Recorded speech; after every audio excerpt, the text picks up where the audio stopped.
नमस्ते प्यारे विद्यार्थियों। मेरी भाषा हिंदी भाषा परिवार में आप सभी का एक बार फिर से स्वागत है।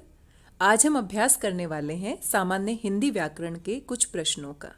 अगर आप हिंदी ओलंपियाड की परीक्षा दे रहे हैं या उसकी तैयारी कर रहे हैं तो इसमें ये आपकी मदद करेंगे। वैसे भी अगर आपके पास हिंदी सब्जेक्ट है तो भी व्याकरण से संबंधित प्रश्न आपकी परीक्षाओं में पूछे जाते हैं, तो वहाँ भी ये प्रश्न आपकी मदद करेंगे। तो आइए बिना देरी किए हुए इस वीडियो की शुरुआत करते हैं। सबसे पहले आप यहाँ पर देख सकते हैं, प्रधानमंत्री जी ने गरीबों के लिए जन धन योजना की शुरुआत की। रेखांकित में कारक है, तो यहाँ पर आप देख सकते हैं गरीबों के लिए। इसको रेखांकित तो नहीं किया गया है, थोड़ा सा बोल्ड करके लिखा गया है। तो गरीबों के लिए जो ये आपके शब्द हैं, यहाँ पर कौन सा कारक है? तो कारक मुख्य रूप से 8 प्रकार के होते हैं। कारक की विभक्ति होती है और कारक का जो टॉपिक होता है लगभग सभी कक्षाओं में हिंदी व्याकरण की पुस्तक में होता है। और साथ में हिंदी ओलंपियाड की परीक्षा में भी कारक से प्रश्न पूछे जाते हैं। तो अगर हम दोहराने की बात करें तो सबसे पहले कर्ता कारक होता है। कर्ता ने कर्म को कर्ण से सहायता के अर्थ में या के द्वारा के अर्थ में। उसके बाद आपका संप्रदान होता है। संप्रदान के लिए किसी को कुछ देने के अर्थ में प्रयोग किया जाता है। संबंध कारक में का के की दो वस्तुओं के बीच में संबंध दिखाया जाता है। उसके बाद अपादान कारक में भी से विभक्ति लगती है, लेकिन अलग होने के भाव से लगती है। अधिकरण कारक में पे पर विभक्ति का प्रयोग होता है। और 8वें नंबर पर आता है संबोधन। जब हम किसी को संबोधित करते हैं तो हे, अरे, इस तरह से हम उनको बुलाते हैं। तो ये 8 प्रकार के हमारे कारक होते हैं और इनकी विभक्ति से आप इनकी पहचान कर सकते हैं। तो गरीबों के लिए, संप्रदान के लिए, जब हम किसी को कुछ देते हैं तो देने के अर्थ में हमारा क्या होता है? संप्रदान। और संप्रदान कारक की विभक्ति भी क्या होती है? के लिए। हमें स्वच्छता का महत्व पता होना चाहिए। वाक्य में सर्वनाम का भेद तो हम सभी जानते हैं, बचपन से हम पढ़ते हुए आते हैं। संज्ञा के स्थान पर प्रयुक्त होने वाले शब्दों को हम सर्वनाम कहते हैं। तो हमें स्वच्छता का महत्व पता होना चाहिए। वाक्य में सर्वनाम का कौन सा भेद है? तो सबसे पहले तो हम पता लगाएंगे सर्वनाम शब्द कौन सा है। तो हमें यहाँ पर क्या है? सर्वनाम शब्द है। और ये किसी व्यक्ति के स्थान पर प्रयोग किया गया है। एक व्यक्ति भी हो सकता है, एक से अधिक भी हो सकता है। तो जब व्यक्ति के स्थान पर जब हम किसी विशेष शब्द का, सर्वनाम शब्द का प्रयोग करते हैं तो वो हमारे पुरुषवाचक सर्वनाम होते हैं, जो पुरुष के बारे में हमें जानकारी देते हैं। और ये 3 प्रकार के होते हैं आपके। उत्तम पुरुष, यानी कि जब हम अपनी बात करते हैं, मैं, मेरा, मुझे, हम, हमारा, उत्तम पुरुष होता है। और दूसरा इसका भेद होता है मध्यम पुरुष। मध्यम पुरुष जब हम तुम, तुम्हारा, तुम्हें इस तरह के शब्दों का प्रयोग करते हैं किसी दूसरे के लिए जिससे हम बात कर रहे हैं। और फिर आपका अन्य पुरुष आता है कोई तीसरा, यानी कि जब हम किसी तीसरे व्यक्ति की बात करते हैं। तो उत्तम पुरुष और प्रथम पुरुष में हम अपनी बात करते हैं, मैं, मेरा, मुझे, हम, हमारा। मध्यम पुरुष में हम दूसरे व्यक्ति की, सामने वाले व्यक्ति की बात करते हैं, तुम, तुम्हारा, तुम्हें। और अन्य पुरुष में हम किसी और की बात करते हैं, वह, उसे, उसका। तो यहाँ पर हमें क्या है? उत्तम पुरुष, यानी कि पुरुषवाचक सर्वनाम। उचित भाववाचक संज्ञा शब्द से रिक्त स्थान भरिए। रिक्त स्थान क्या होता है? खाली स्थान। तो यहाँ पर भाववाचक संज्ञा शब्द से आपने ये रिक्त स्थान यानी खाली स्थान भरना है। ताजमहल की और 4 विकल्प आपको दिए गए हैं। तो ताजमहल मधुरता, मधुर तो मीठा होता है। सफलता, सफलता तो किसी व्यक्ति की होती है। समानता 2 वस्तुओं के बीच में हम करते हैं, व्यक्तियों के बीच में करते हैं। तो ताजमहल बहुत ही सुंदर है, तो उसकी सुंदरता।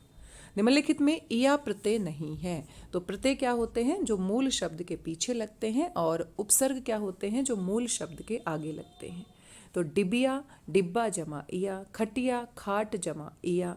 गवैया, इसको आप ध्यान से देखिए, इसमें गाने वाला होता है और यहाँ पर व के ऊपर 2 मात्रा है। व के ऊपर 2 मात्रा है, तो ये 2 मात्रा किसकी होती है? ए की। तो यहाँ पर एया, एया यहाँ पर क्या है? प्रत्यय है। तो यहाँ तीनों विकल्प में एया प्रत्यय है और जो नहीं है पूछा है वो किस में है? गवैया। यहाँ पर एया प्रत्यय आएगा। आगे देख लेते हैं। हाथ धोना के लिए उचित विकल्प है। हाथ धोना के लिए उचित विकल्प है। तो हाथ धोना मुहावरा है और इसका अर्थ होता है किसी वस्तु से हाथ धोना, यानी कि उसको खो देना। तो आगे विकल्प देख लेते हैं।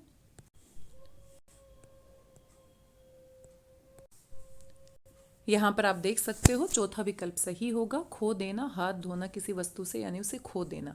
झक मारना, ये भी मुहावरा है। झक मारना के लिए सही विकल्प है यदि हम अपना समय नष्ट करते हैं, बर्बाद करते हैं, तो उसके लिए हम मुहावरे का प्रयोग करते हैं, समय नष्ट करना। कवि बिहारी ने अपने दोहों में बहुत कम शब्दों में बहुत अधिक कहने का प्रयास किया है, तो इस तरीके से हम कौन सी लोकोक्ति का प्रयोग कर सकते हैं? गागर में सागर भर दिया है, चौथा विकल्प सही है। हमारे सैनिकों ने दुश्मनों के, और यहाँ पर आपके पास 4 विकल्प है, ये भी मुहावरों से संबंधित है। तो लोहा लिया, अगर मगर किया, खाक छानी, टेढ़ी खीर हुई। तो लोहा लेना, हमारे सैनिकों ने दुश्मनों के साथ लोहा लिया। लोहा लेने का मतलब क्या होता है? मुकाबला किया। तो यहाँ पर पहला विकल्प सही है। अपने फेल होने की सूचना पाकर राकेश पर मानो घड़ों पानी पड़ गया। तो ये भी मुहावरों से संबंधित है। घड़ों पानी पड़ने का मतलब क्या होता है? बहुत अधिक शर्मिंदा होना, तो अत्यंत लज्जित होना। दूसरा विकल्प सही होगा। परिश्रम और सफलता का तो चोली दामन का साथ है। तो चोली दामन का साथ होना ये भी मुहावरा है, इसका मतलब बहुत अधिक घनिष्ठ संबंध है, बहुत गहरा संबंध है। तो यहाँ पर क्या हो जाएगा? पहला विकल्प सही हो जाएगा। इस मुसीबत की घड़ी में आपने मेरी सहायता करके मेरी नाक रख ली। नाक रखने का मतलब क्या होता है? किसी का सम्मान बचाना, किसी की इज्जत बचाना। तो यहाँ पर सबसे सही विकल्प क्या होगा? इज्जत बनाए रखना। थोड़ी ही देर में घोड़ा हवा से बातें करने लगा। तो ये बहुत ही महत्वपूर्ण मुहावरा है, बार बार पूछा भी जाता है। हवा से बातें करना यानी कि बहुत अधिक तेज दौड़ना। दूसरा विकल्प क्या होगा? सही होगा। वह साधन जिसके द्वारा मनुष्य समाज में परस्पर विचारों का आदान प्रदान करता है। तो आदान प्रदान हम भाषा के माध्यम से करते हैं। थैले में फल है, रेखांकित शब्द में कारक है। तो दोबारा से कारक का प्रश्न आ गया है। थैले में, तो किसी वस्तु में, पे, पर, इस तरह की विभक्ति का प्रयोग हम करते हैं और वो आधार का काम करते हैं। तो फल को हम थैले में रखते हैं, वो उसको आधार प्रदान करता है। तो यहाँ पर क्या है? अधिकरण कारक। निर्धन शब्द में उपसर्ग है, तो उपसर्ग शब्द के आगे लगते हैं और प्रत्यय शब्द के पीछे लगते हैं। तो निर्धन में आपका क्या है? निर क्या होगा? उपसर्ग होगा, और धन क्या होगा? मूल शब्द। तो यहाँ पर सबसे सही विकल्प क्या है? दूसरा। तरनी तनुजा तट तमाल पंक्ति में कौन सा अलंकार है? अलंकार हम 9वीं 10वीं कक्षा में पढ़ते हैं और साथ में हिंदी ओलंपियाड की परीक्षाओं में भी यहाँ से प्रश्न पूछे जाते हैं। जिस अलंकार में एक ही वर्ण की बार बार आवृत्ति होती है, बार बार उसको लिखा जाता है और उससे उसकी सुंदरता बढ़ जाती है, काव्य की सुंदरता बढ़ जाती है, तो वहाँ पर अनुप्रास अलंकार होता है और ये बहुत ही प्रसिद्ध उदाहरण है। तो यहाँ पर सी विकल्प सही होगा। बच्चा हंस रहा है, वाक्य में क्रिया का भेद। तो क्रिया आपकी सकर्मक होती है, अकर्मक होती है। संरचना के आधार पर भी क्रिया के बहुत भेद होते हैं। प्रेरणार्थक भी होती है, आपकी संयुक्त क्रिया होती है। तो यहाँ पर बच्चा हंस रहा है यानी कि अपने आप में काम हो रहा है। हंसना, रोना, सोना, उछलना, कूदना, खेलना, ये सभी अकर्मक क्रिया के उदाहरण होते हैं। तो यहाँ पर आपका कौन सा विकल्प सही हो जाएगा? पहला विकल्प। बच्चा हंस रहा है, कर्म नहीं है, तो यानी कि अकर्मक। अत्यधिक शब्द का संधि विच्छेद। तो अत्यधिक जो शब्द है उसको हम किस तरह से विच्छेद कर सकते हैं संधि के अनुसार? अति जमा अधिक। और यहाँ पर यण संधि है, यण संधि का नियम लगा है। तो संधि से भी प्रश्न हिंदी ओलंपियाड की परीक्षा में पूछे जाते हैं। अति जमा अधिक, तो सबसे सही विकल्प किसमें है? तीसरे में। अगर हम इसके नियम नहीं पढ़ते हैं तो हमें लगेगा अत्ते जमाधिक, क्योंकि बीच में तोड़ दिया है। तो संधि में नियम के अनुसार तोड़ना है। ऐसे ही शब्दों को हमने कुछ को आगे कुछ को पीछे करके अलग अलग नहीं करना। राजा रानी समस्त पद में समास। समास से भी सवाल पूछे जाते हैं। तो राजा रानी यहाँ पर जोड़े के रूप में द्वंद्व समास है। तो यहाँ पर आपका कौन सा विकल्प सही होगा? डी। निम्न विकल्पों में से कौन से विकल्प में सभी शब्द भाववाचक संज्ञाएं नहीं है? तो थोड़ा सा ध्यान से पढ़ना है नहीं पूछा है बल्कि नहीं है। अच्छाई उपयोगी, लगाव थकान, वीरता प्रतंत्रता, मातृत्व गंभीरता। तो उपयोगी क्या है? आपका विशेषण होगा। कोई भी वस्तु उपयोगी है तो ये उसकी विशेषता है। तो ये पहला विकल्प जो है इसमें अच्छाई भाववाचक संज्ञा है और उपयोगी जो है वो भाववाचक संज्ञा में नहीं आएगा। मातृत्व का भाव होता है, गंभीरता का भी भाव होता है, लगाव का भी भाव होता है, थकान का भी भाव होता है, वीरता का भी भाव होता है और प्रतंत्रता का भी भाव होता है। तो ये सारे सही विकल्प हैं, लेकिन पहले विकल्प में उपयोगी शब्द भाववाचक संज्ञा नहीं है। निम्न वाक्यों में कौन सा वाक्य संयुक्त वाक्य है? तो संयुक्त वाक्य में दो वाक्यों को हम जोड़ते हैं, दो उपवाक्यों को जोड़ते हैं, माताजी और पिताजी। तो यहाँ पर हमें कन्फ्यूजन हो सकता है कि और की सहायता से हमने जोड़ा है, लेकिन यहाँ पर सिर्फ शब्दों को जोड़ा है, तो ये हमारा संयुक्त वाक्य नहीं होगा। और परीक्षाओं में जानबूझकर इस तरीके के वाक्य दिए जाते हैं, तो आपने दो वाक्यों के बीच में और को ढूंढना है, दो शब्दों के बीच में नहीं। वे बाजार जाते हैं और फल लाते हैं, तो यहाँ पर और का सही प्रयोग किया गया है। जो बाजार जा रहे हैं वो मेरे माता पिता हैं, तो ये मिश्र वाक्य होगा। मेरे माता पिता बाजार जा रहे हैं, ये सरल वाक्य है, और ये भी आपका सरल वाक्य है। और संयुक्त वाक्य आपसे पूछा गया है, तो दूसरे विकल्प में संयुक्त वाक्य होगा। मैं अपना कार्य स्वयं करता हूँ, वाक्य में सर्वनाम का भेद है। तो सर्वनाम के मुख्य रूप से 6 भेद होते हैं, ये भी आप याद कर सकते हैं, बार बार इनसे प्रश्न पूछे जाते हैं। मैं अपना कार्य स्वयं करता हूँ, वाक्य में सर्वनाम का भेद है। तो म की अगर हम बात करें तो म हमारा पुरुषवाचक सर्वनाम है, लेकिन यहाँ पर रेखांकित नहीं किया गया है। और कार्य स्वयं करता हूँ, तो स्वयं जो शब्द है वो अपने लिए प्रयोग किया जाता है, तो यहाँ पर निजवाचक सर्वनाम होना चाहिए। वैसे यहाँ पर रेखांकित करके शब्द दिया जाना चाहिए और स्पष्ट आपका प्रश्न बनना चाहिए। सावधानी से कार्य करना वाक्यांश के लिए उपयुक्त मुहावरा है। तो सावधानी से कार्य करना यानी कि फूंक फूंक कर कदम रखना, ये आपका सही विकल्प होगा। अंकुश रखना मतलब किसी को नियंत्रित करना। चिकना घड़ा होना यानी किसी के ऊपर कोई असर नहीं पड़ना। कान पर जूं न रेंगना यानी कि किसी पर किसी बात का कोई असर नहीं पड़ना। यह तो मूर्ख मंडली है, इसमें सोनू थोड़ा समझदार है, इसलिए सब उसका आदर करते हैं। तो इसके लिए आपने एक सही लोकोक्ति का प्रयोग करना है। तो अगर बहुत सारे मूर्ख व्यक्ति है और उसमें थोड़ा सा समझदार व्यक्ति होता है, तो हम कहते हैं अंधों में काना राजा। तो सबसे सही विकल्प कौन सा होगा? डी। मैं मीठे आम लेकर आया हूँ, वाक्य में विश्लेषण, विश्लेषण तो नहीं होना चाहिए, विशेषण, यहाँ पर टाइपिंग एरर हम कह सकते हैं, विशेषण है। मैं मीठे आम लेकर आया हूँ, तो आम की विशेषता है कि वो क्या है? मीठे हैं। तो यहाँ पर आपका दूसरा विकल्प सही होगा। मैं क्या है? यहाँ पर सर्वनाम है। आम क्या है? यहाँ पर संज्ञा है। लाया हूँ यहाँ पर क्या है? क्रिया है। शुद्ध रूप छांटिए, तो शुद्ध वर्तनी वाला प्रश्न यहाँ पर पूछा गया है, और ये बहुत ही महत्वपूर्ण शब्द है, बार बार परीक्षाओं में पूछा जाता है, बड़े लेवल की प्रतियोगी परीक्षाओं में भी पूछा जाता है। तो उज्ज्वल में आपके दोनों ही ज क्या होते हैं? आधे। तो दोनों ही ज कहाँ पर आते हैं? सी विकल्प में। निम्न में से कौन सा शब्द अंधेरे का पर्यायवाची नहीं है? नहीं है पूछा है, तो तिमिर भी अंधेरा होता है, तम भी अंधेरा होता है, अंधकार भी अंधेरा होता है, विपिन क्या होता है? वन या जंगल। तो यानी कि नहीं है पूछा है, सी विकल्प नहीं होगा। उचित मुहावरे लोकोक्ति द्वारा रिक्त स्थान की पूर्ति कीजिए। राम और श्याम दोनों सगे भाई है, किंतु उनके स्वभाव में बहुत अंतर है, तो कौन सा मुहावरा सही बैठेगा? आकाश पाताल एक करना, नहीं, आकाश पाताल का अंतर है, जमीन आसमान का अंतर है, तो बी विकल्प सही होगा। शुद्ध वाक्य छांटिए। मोहन पक्के ईश्वर का भक्त है, पक्के ईश्वर का नहीं, ईश्वर का पक्का भक्त है, तो ये गलत है। उसने बच्चों को काट कर सेब खिलाए, अगर बच्चों को काट देंगे तो सेब कौन खाएगा? तो सेब को काट कर बच्चों को खिलाया, ये भी गलत है। बच्चों को ठंडे ठंडे रसगुल्ले खिलाओ, तो बच्चों को ठंडे ठंडे रसगुल्ले खिलाओ, ये सही है। उसने 4 गेहूं की नरम नरम रोटियां खाई, तो 4 गेहूं की नहीं, गेहूं की 4 नरम नरम रोटियां खाई, तो यहाँ पर सही तरीके से शब्दों को नहीं लिखा गया है। सबसे सही विकल्प कौन सा है? सी।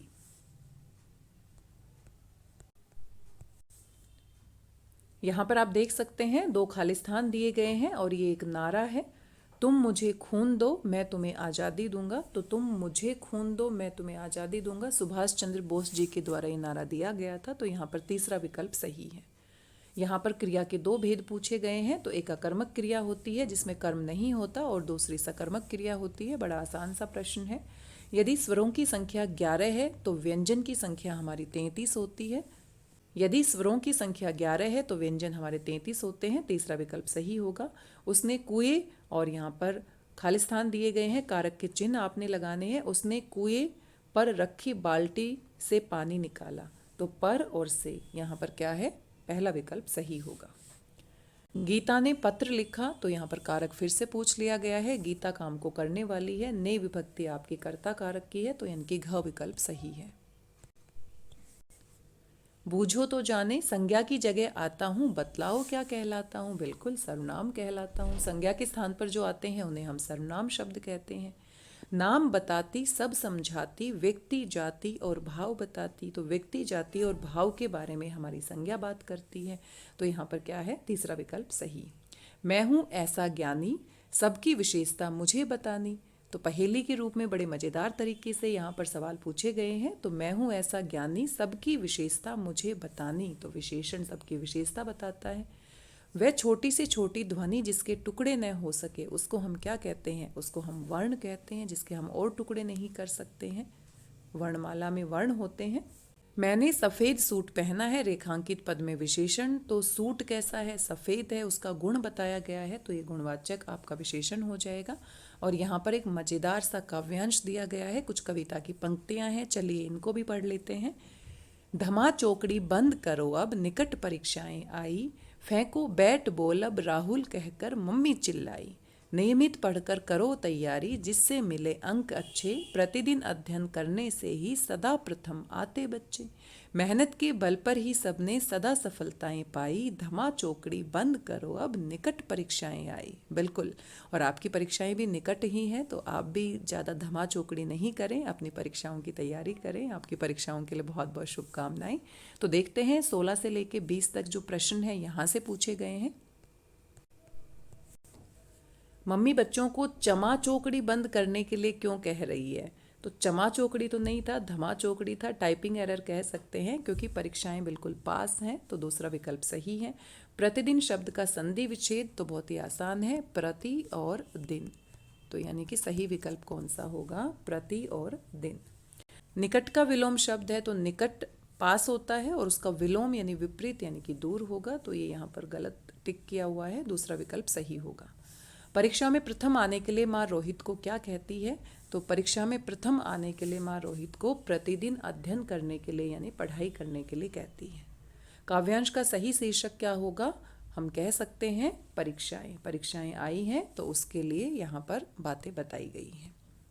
आम खाने में जितना मीठा है, नींबू उतना ही क्या है? विलोम शब्द है, मीठा और खट्टा। जैसे दिन का संबंध जागने से होता है, तो रात का संबंध सोने से होता है। जागना और सोना विलोम शब्द है। अध्यापक अध्यापिका, ये आपका स्त्रीलिंग और पुल्लिंग का जोड़ा है। तो छात्र और दूसरा क्या हो जाएगा? छात्रा। छात्र छात्रा। माता पिता, वैसे ही भतीजी और भतीजा हो जाएगा, भांजा नहीं होगा, भतीजा।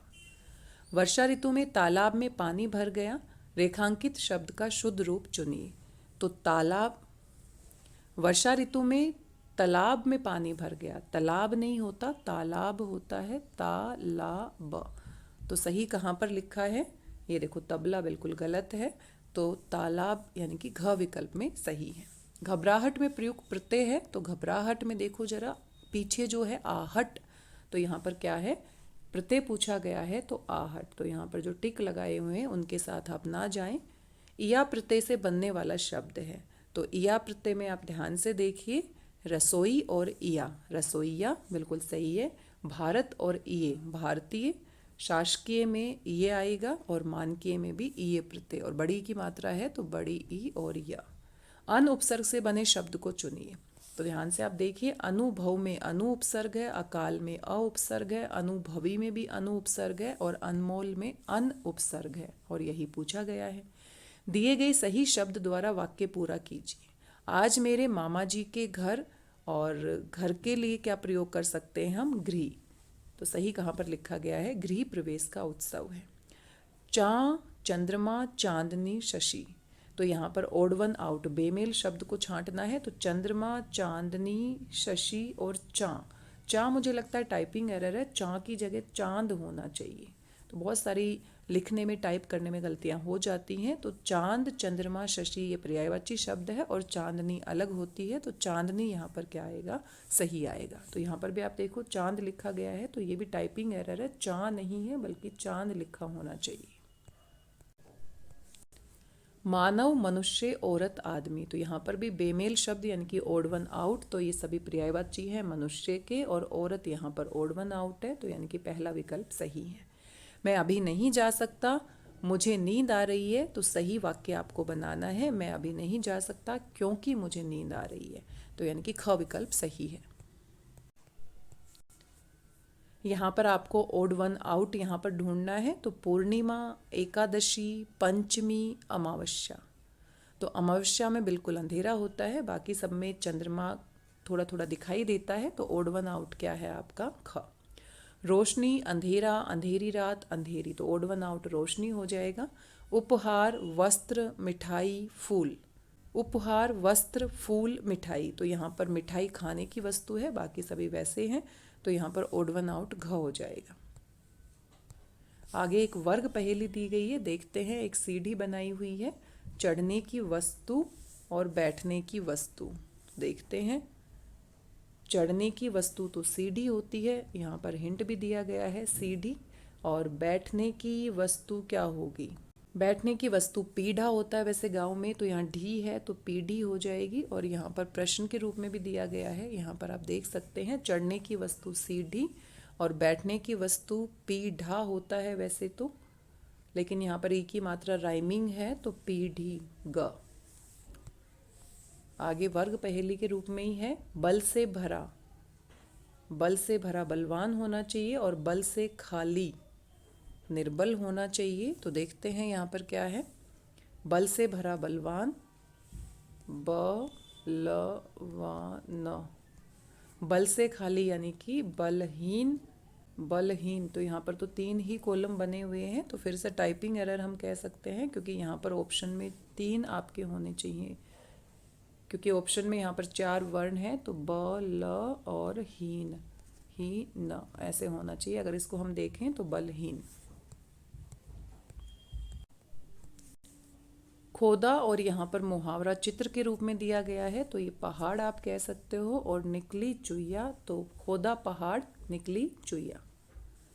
संधि विच्छेद की संधि कीजिए। हिम आले आसान है, हिमालय सही कहाँ पर लिखा गया है? दूसरे विकल्प में। प्रयास शब्द का अर्थ है तो प्रयास करना यानी कि कोशिश करना। अंत में चींटियां सफल कैसे हुई? तो चींटियां सफल कैसे होती हैं? लगातार प्रयास करने से।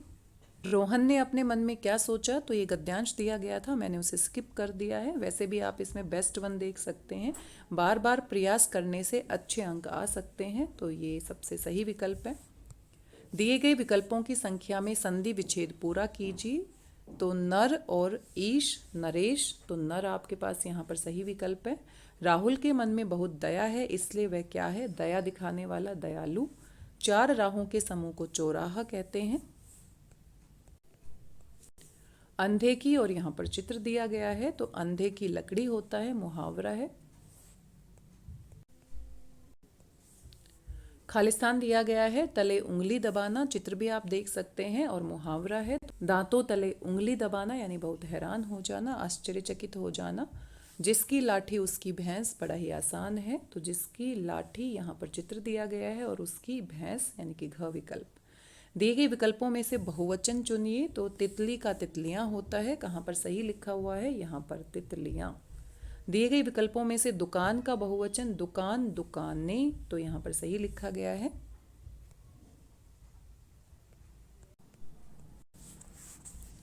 यहाँ पर आपको शुद्ध वर्तनी वाला शब्द ढूंढना है। 4 विकल्प दिए गए हैं। तो श्रीमती बहुत ही महत्वपूर्ण शब्द है, बार बार परीक्षाओं में पूछा जाता है। दोनों ही बड़ी की मात्रा आएंगी, श्रीमती।